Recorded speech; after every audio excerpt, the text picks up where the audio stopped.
This is Kay Kritiques.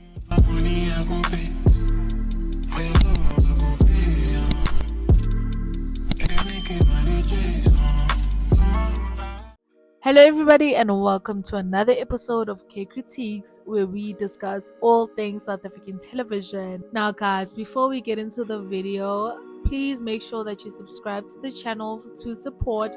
Like this video if you enjoy this type of content that I'm bringing you, and do make sure that you turn on the notification bell so that you are notified every single time a new video uploads. As you can tell by the title, we are discussing Adulting Season 2 Episode 10, titled The Devil You Know. You guys know I go through the storylines of each of these gents one by one, and today let's start off with Mpho. I feel like we've never ever started off an episode review with Mpho storyline, so let's get into it. Okay, there isn't really a lot to discuss in Mpho storyline, so let's just get it out of the way. So Zitu finds out that Upalisa is still texting him privately, and she's like, didn't I say that all forms of communication need to go through me, blah blah blah.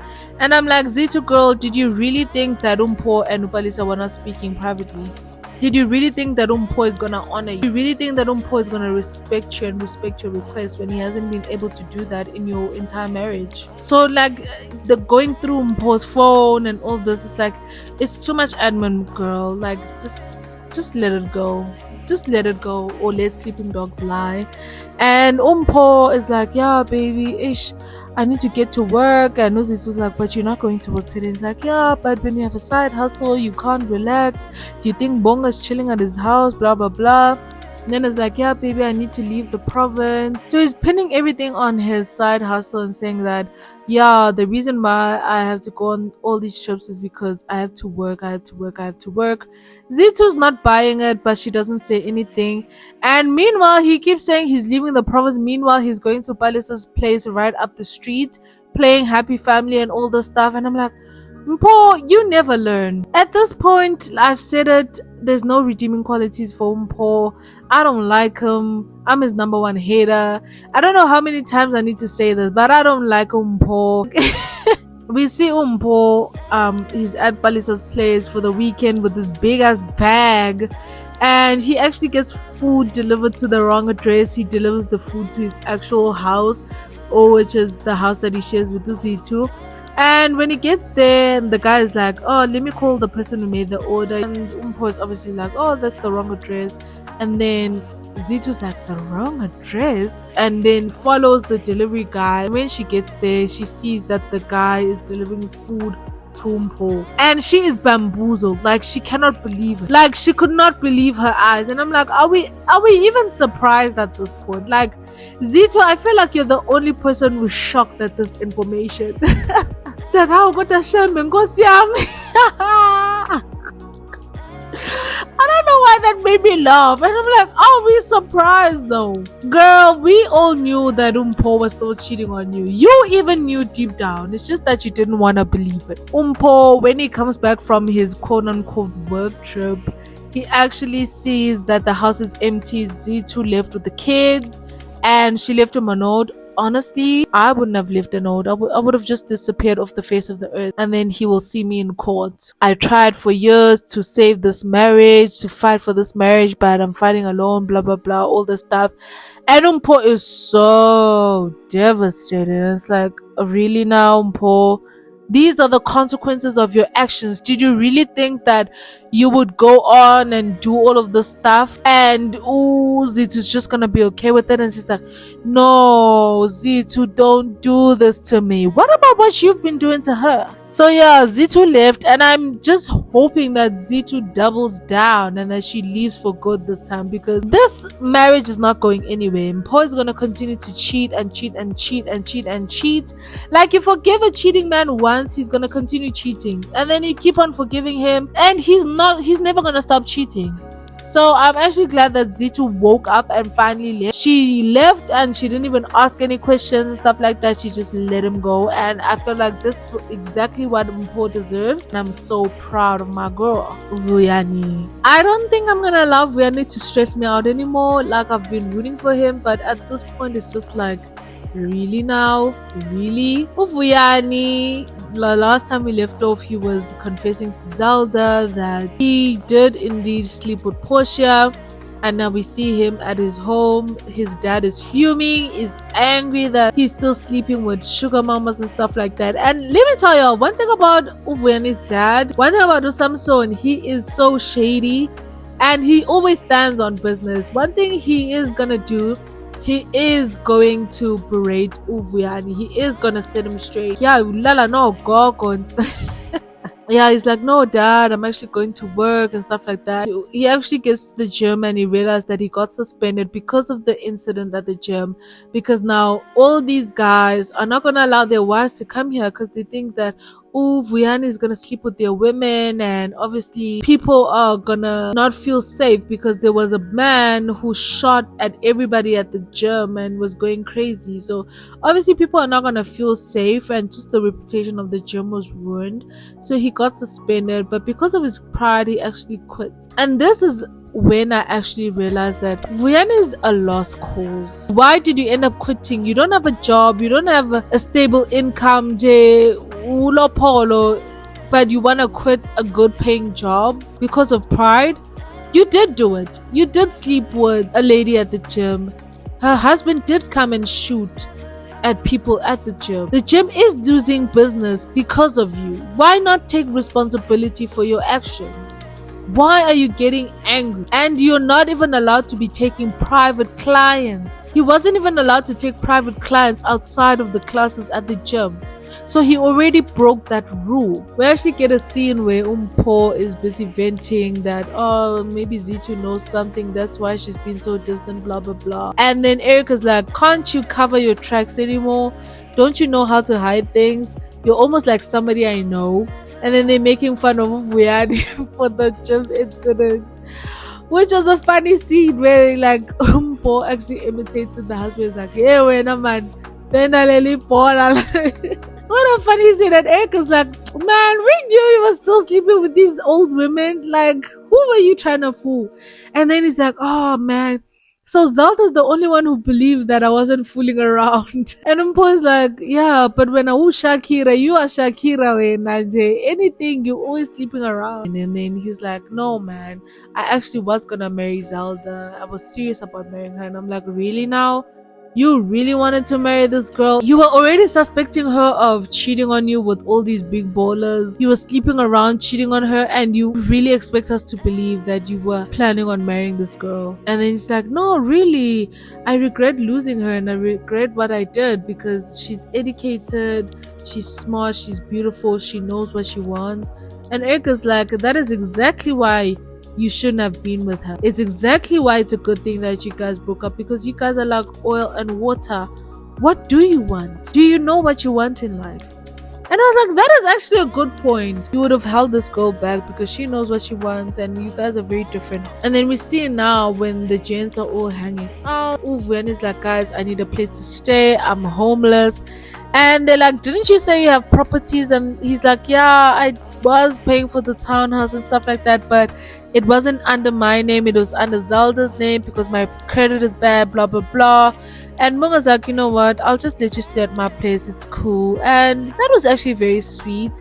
And I've been saying this since season 1, I didn't really think that Vuyani and Bonga were really good friends because I didn't think that they liked each other. I didn't really think that they did like each other. Now Vuyani is literally back at square one. He's homeless, he doesn't have a job, he doesn't have any money, he doesn't have any savings. Ubonga is asking him like, okay, the money that you were getting from your sugar mamas, where is it? Weren't you saving?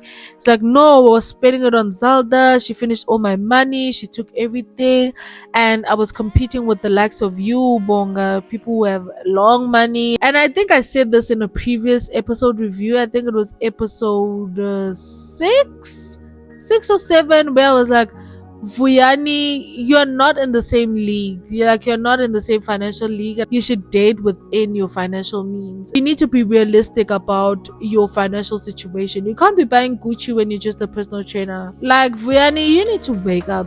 You need to wake up, and he's in his 30s. Portia actually has dinner with him and wants them to go to Camps Bay. But Vuyani doesn't want to leave his family and friends. I understand why he didn't want to leave his family, didn't want to leave his friends. But at the same time, it's like you're an adult now. You can do whatever you want.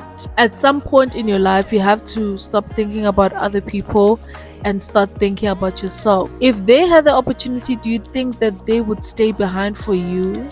I was really bored by this scene. He literally he moves out of Bonga's place and he goes to stay with the minister. He goes back to Beth. That abusive relationship that he was in, that I was so proud of him for ending things, I was so proud of him for leaving and standing up for himself. He literally went back to her. And I know that Portia is also another thing where she can control him with money, but I felt like Portia was the lesser of the two evils. And the episode title is The Devil You Know, because he's like, rather I stick to the devil I know than the devil I don't know. And I understand, I mean, going to Camps Bay without anything of your own, to go and rely on somebody who could turn on you in a second. The husband could even come and shoot you this time. That was a bit risky, but going back to Beth, you could have even gone back to the gym and tried to beg for your job back. Like, honestly, at this point, Vuyani, he can go do whatever he wants. Like, I honestly don't care. I was rooting for him up until this point. Now I'm just like, nah, fam. Now Eric.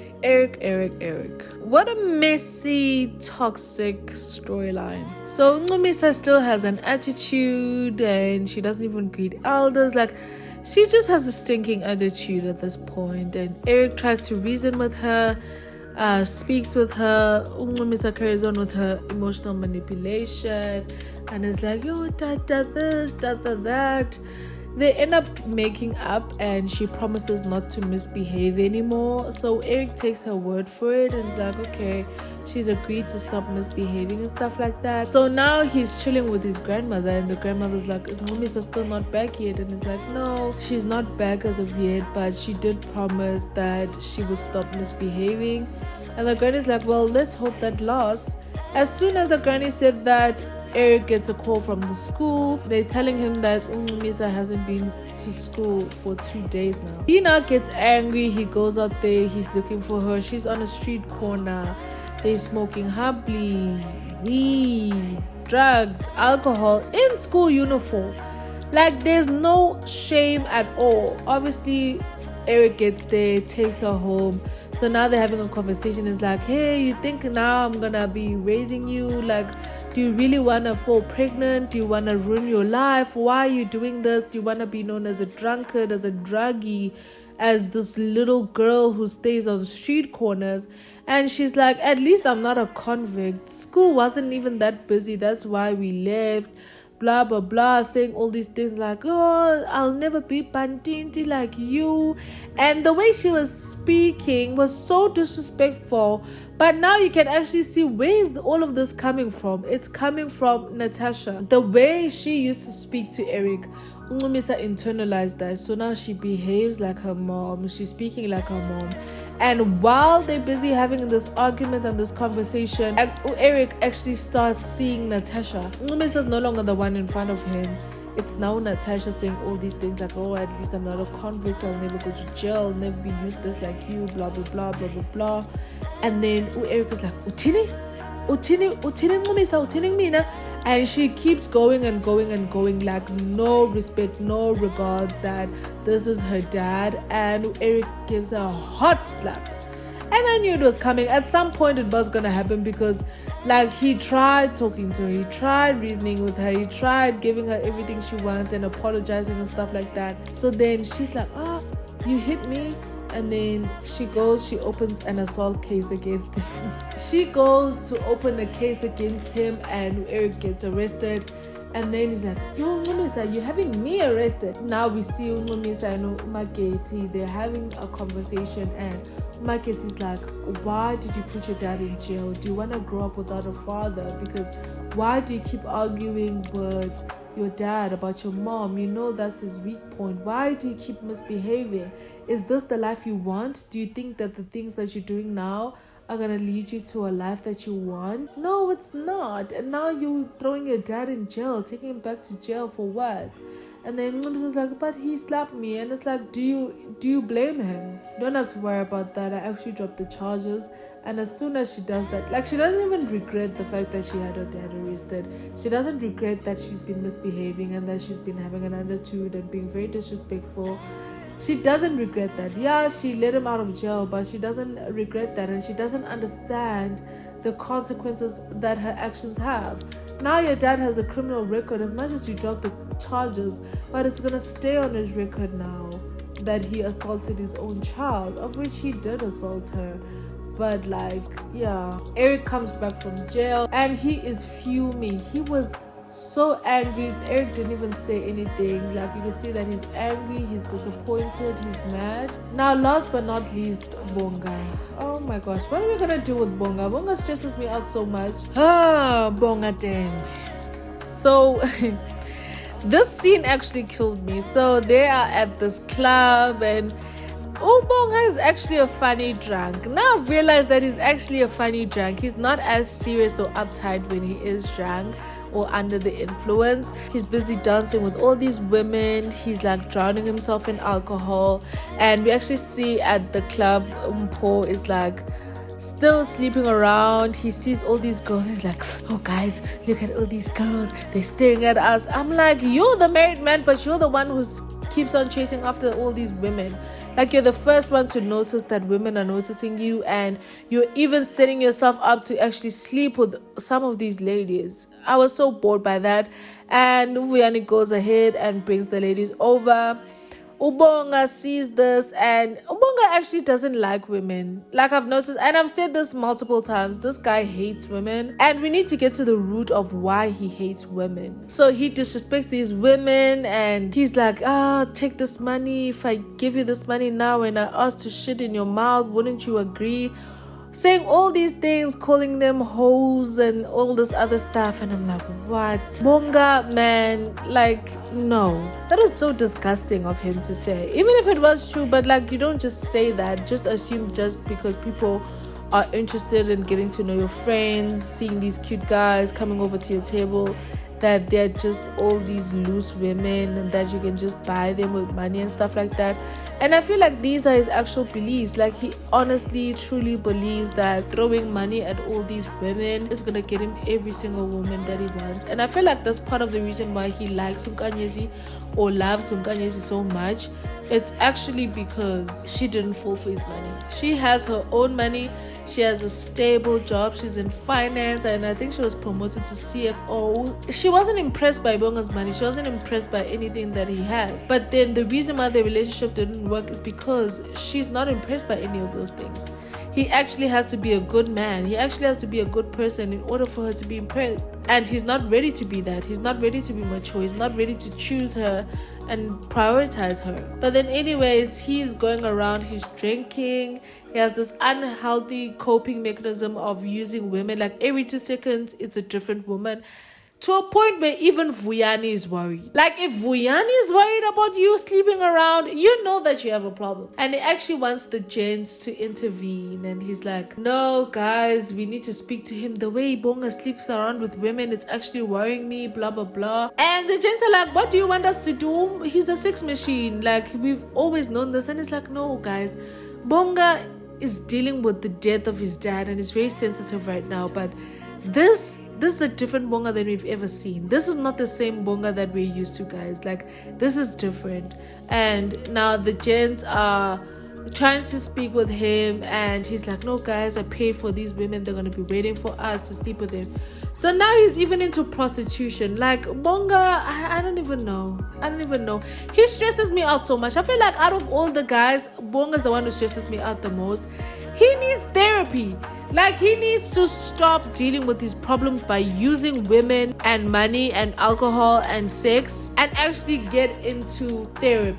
Bonga needs therapy. Until he actually goes and starts getting therapy, I'm gonna say this: Bonga needs therapy. So then the gents are trying to talk to him, but are afraid of actually being honest. Like they're walking on eggshells around the situation. They're not able to say, bruh, stop using women to get over your issues. You need to deal with your dad's death. You need to deal with everything, with your heartbreak, with Nkanyezi, and stop actually sleeping around. This thing is not healthy. And I've been saying this since season 1. These guys are not true friends. Like the fact that you have to walk on eggshells around having tough conversations with your best friend. What is that? Like if your friend is doing something that's unhealthy and dangerous to their health, you have to tell them. And like loving your friend is not about wanting to say or do things to pacify them and their feelings.